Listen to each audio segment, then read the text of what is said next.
Buongiorno e ben ritrovati con l'informazione flash di Noi Sicilia. Queste le notizie più importanti della mattina.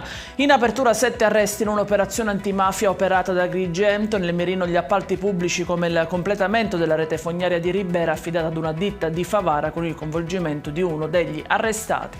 Confisca di beni per un imprenditore ragusano accusato di associazione mafiosa ed estorsione ai danni di imprenditori agricoli ai quali veniva imposta la raccolta delle plastiche e delle serre. L'uomo avrebbe anche introdotto nei suoi affari grossi esponenti di un clan mafioso del territorio ibleo.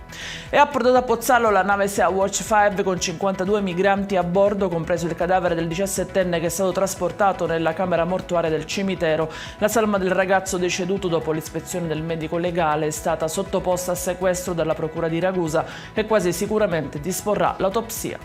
Sequestrata nel quartiere Zen di Palermo una sala da ballo abusiva, nel locale si proponevano serate danzanti con cena inclusa nel prezzo, identificati anche 11 lavoratori senza regolare contratto di assunzione.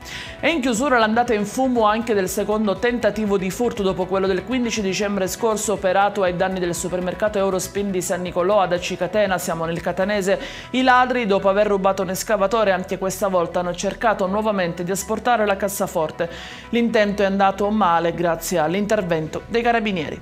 Ed è tutto per questa edizione. Dettagli su queste notizie li trovate sul nostro sito www.noisicilia.it e sui nostri canali social. Arrivederci e a più tardi.